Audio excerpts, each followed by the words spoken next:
Okay, Sunday, May 10th, 2026. This is Boundary, William Garden Design, Gulf 32, 1988. Pilot house, perfect for the Pacific Northwest. Just going to do a quick walkthrough. We'll start at the bow. 45-pound Mantis anchor, 100 feet of chain. I believe there's 200 feet of road behind that. I can't quite remember exactly how much road there is. Sets nicely, never had it budge on us. Resets nicely when current changes.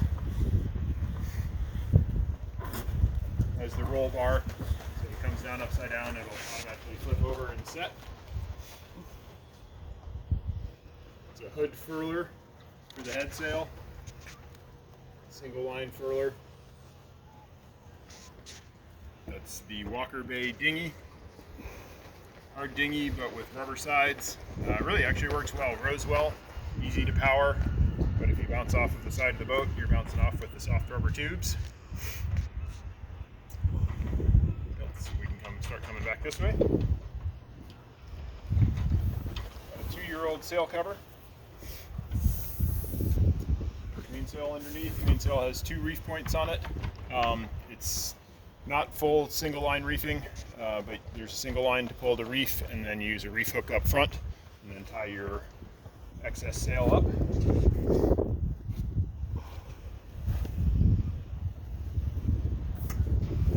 Back here we've got self-tailing EMAR jib winches, as well as winches on the cabin top that are not self-tailing. I got some large port side cockpit locker. It's got the propane locker in it, properly vented overboard. So turn the propane tank on in there, but if it ever leaks, propane would leak overboard, not down in the bilge. We've also got a lot of storage space and some umbrella covers that we use in the off season. We've got a cover that covers over most of the companionway to keep those boards in good shape. We've got covers over each side of the pilot house windows, which are brand new, so it keeps them looking brand new. And then there's also a full cover that goes all the way over the binnacle, including the wheel. On the wheel, you've got 2 mounts that we use. One is a mount for a remote control for the autopilot, so you can control the autopilot from up here. And then this is a mount that we used for a large bracket for a tablet. That was what we navigated with, was a tablet. Obviously engine controls, compass. In the rear locker, we have oars for the dinghy, spare anchor and rode, or stern anchor and rode, depending on how you want to look at it, and a couple of other miscellaneous things. Mounted on each rail, we do take these off in the winter, but they stay on in the summer, are solar panels that can be rotated to catch the angle of the sun. Plug in using Minn Kota trolling motor plugs, so they're nice high amperage, high voltage plugs. Either one can be unplugged and disconnected from the rail and placed somewhere else, and there is an extension cord that plugs in here, so you can get this out onto a dock or something. So usually you'll have one panel that tilts nicely towards the sun and the other panel that doesn't do quite as good a job. I usually just take the other panel off and set it where I want it and plug it in with the extension cord. Wheel pilot drive, there's a brand new one of these that comes with the boat. I just never got around to installing it. This one works fine. It does make a little bit of squeaking noise. Because it's a pilot house, it's a little tough to keep track of things when you're up in the cockpit. So we have a second temperature gauge for the engine up here. This is a plug for the remote for the VHF radio. Everything on the VHF can be run through the remote, so you can change channels, squelch, volume, everything like that. So it's like having a second radio up here. It even gives you a little AIS reading. This lovely little contraption keeps the rain off of the temp gauge. Proper smart plug for shore power, safer than just the old style twist locks for 30 amp shore power.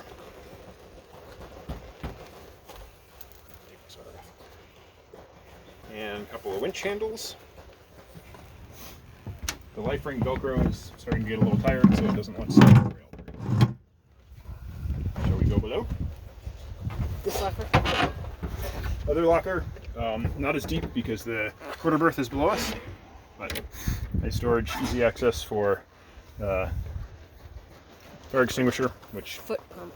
should be mentioned by the was mentioned by the surveyor that should be mounted, but I'll edit that part Foot out. pump. Foot pump for the dinghy. And that. All right, coming down below, we'll just go stern to bow. So underneath the companionway and underneath the cockpit, it's where the Wallace diesel heater is. Also storage for oil and filters and things like that. Got your quarter berth. Quarter berth is where we also store the pilot house seat that goes into this slot, so you can sit down below at the indoor steering station. You'll also see the new Raymarine wheel pilot drive. Everything else is new. I just didn't replace the actual drive because the existing one was working well. So most of your rescue stuff is over here. Maps of the through hulls, everything like that. There's your emergency tiller. There's the block and tackle that we use off of the main halyard to sling the dinghy over the rail and down into the water. We've got some new propane and carbon monoxide detectors because, as noted in the survey, the two that are mounted have reached end of life, so they just need to be unclipped and rewired. Got two temperature gauges in addition to the regular temperature gauge.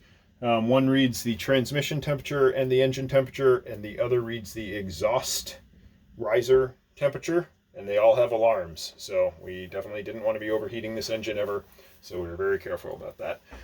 You'll note this in the survey as well. The Wallace, they say, should not be switched. They say that it should be directly wired to the battery, because if you turn this off while the Wallace heater was running, it's not good for the Wallace. You need to let it power down on its own. However, I don't enjoy having anything that I can't turn off in an emergency, so our concession was to simply tape this so that you remember to never flick that switch off. There's the VHF radio. The remote for the VHF is right under here. That goes into the cockpit. We replaced that. Those are the hours that we've put on it. We put more than that on there, but that's just since that hour meter's been replaced. We do not know the total hours of the engine. You can see we keep all the through hulls closed. All the through hulls are proper C valves. We've replaced every single one of them. The two in the aft locker that are for the cockpit drains, those are proper ball C valves. Underneath here is the engine intake. It's also a ball C valve. There's a manifold that runs cooling water through a heat sink on the transmission as well to keep the transmission cool. Switches here. You can come up here. This is our gauge array. Goes on.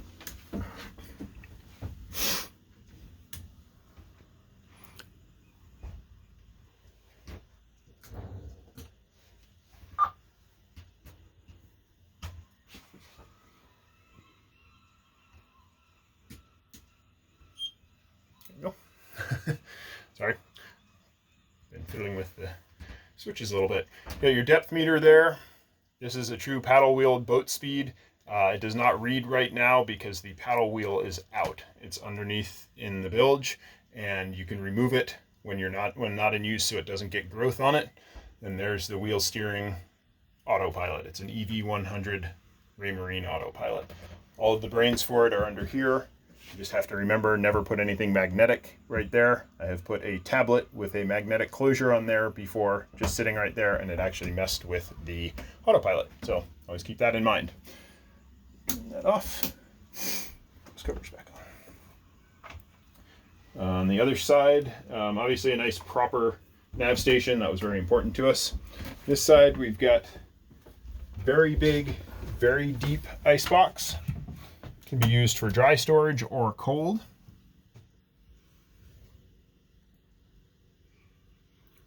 We use it in conjunction with our Engel cooler. On long trips, we use the Engel as a freezer, and we keep frozen jugs in there and rotate them into the ice box. So you get nice, cool refrigerator style in the ice box, but no accumulating water or anything like that.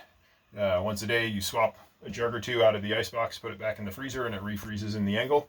So shorter trips, we just use the Engel as a fridge, and we use this as a dry storage. Got a newer Force 10 stove and oven. Very nice and clean, works great. Got a proper propane solenoid, so you turn the tank on the propane. You still have to turn this on to let any propane flow, and you turn that off when you're done using the stove. Brand new pilot house windows, 2 to 3 years old. Both the two fixed front ones and the 4 side opening ones all have proper screens. We've got proper curtains, so you can be as private in here as you would like. Also keeps it a little bit cooler. Double sink.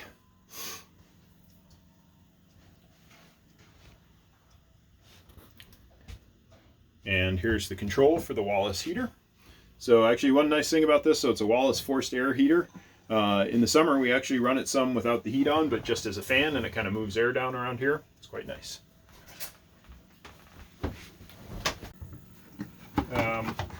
In with the electronics is the remote control. This is the charging cable. This is the remote control for the autopilot. So we just mount it on that ball on the binnacle. You can control the autopilot from up in the cockpit. You also get, as a bonus, depth reading on here, so you can tell what your depth is even when you are up on in the cockpit, not down here in the pilot house where the rest of the electronics are. Under here is the sink through hull, also a proper C valve. If you do some research on the Gulf 32s, they came from the factory with a junky little PDC valve, very terrifying, so that's been replaced. Washable covers on the settees. And behind this settee is some storage people might not know about, so we'll show you that. This is also what you can use to make this into a bed with this piece. And that's where we store our nice Magma grill that mounts on the stern rail. It comes with the boat.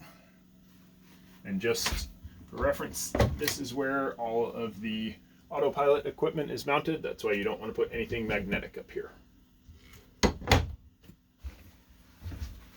Back.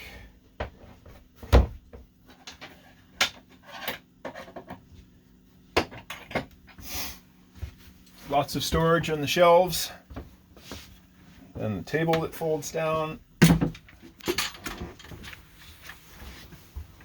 This is a very comfy place to eat some meals. It's fully equipped, so you can just get cooking and sit and enjoy yourself. Almost all the light bulbs are LED. Draws very little power when we're using her. This does have a clip, which you do have to make sure you clip.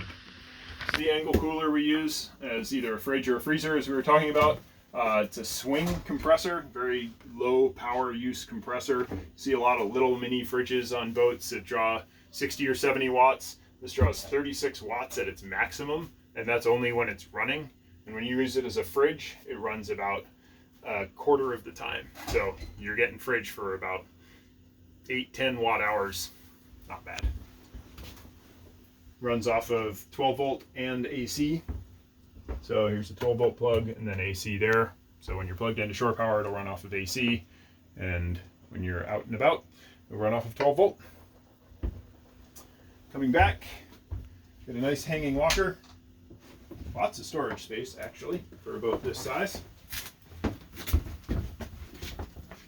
We do start to do the boat dance as we get up towards the V berth.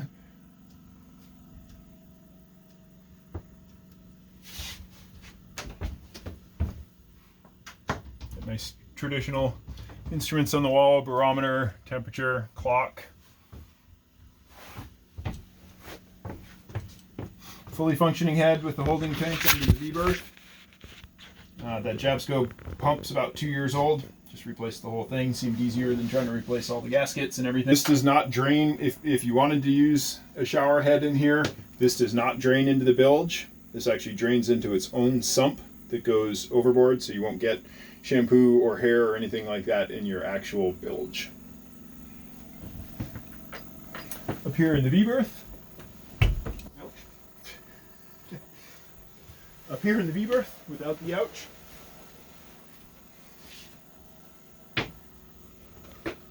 Comfy V berth. A little bit less gel coat on the hatch, so it actually works as a bit of a sunroof. Sleeping in here with this hatch open is awesome. Plenty of storage space behind the hanging locker as well. Very comfortable.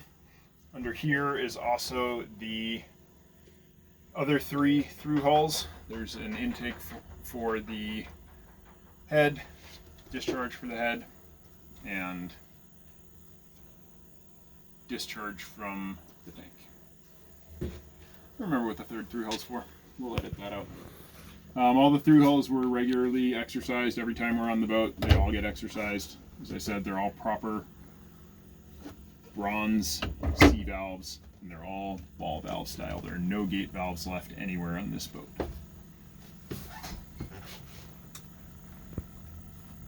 I don't really have anything else. Do you? A couple other things on the way out. The sunroof. I think they started doing these in about 1984. So we got, in our 1988 we have it. Nice source of light, nice source of fresh air. And for those of us overly tall, it actually gives you a couple extra inches of headroom. How tall are you? I'm 6'5". Engine access is not bad. It's not great. You got to get used to doing things upside down a little bit. There's our engine. She's a universal. Could be a 5432 or it could be M40. They went by kind of a lot of different names.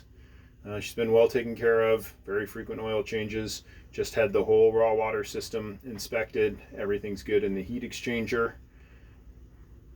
The hot water heater does get heated off of engine use as well. So even when you're out and about and not on shore power, if you're motoring for a little bit, you'll end up with hot water, and it actually stays warm in the tank for about 36 hours or so. It's a Kubota block, so you can get a lot of Kubota parts much easier than you can get them from Westerbeek, who bought Universal. So as an example, when we had a freshwater pump fail, it was going to be $450 for the Westerbeek part, and they didn't have it in stock. It was $125 for the Kubota part, and they overnighted it to us. And then, since we mentioned it earlier, this right here is the extension cord for the solar panel. So one solar panel can be placed wherever you'd like it to be, and then you just plug that in, and that's your extension cord, and you'll keep your batteries charged. We go out on sunny, long trips, and we never have to run the engine to charge the batteries. We'll have fully topped off batteries by 1 or at noon or 1 in the afternoon.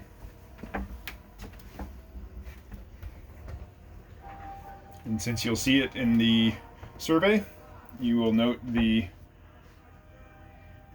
compass on the pilot house steering station is no longer functional. I think it cracked and lost its fluid. So if you wanted a compass down below, you would want to replace that. And that is Boundary, a 1988 Gulf 32.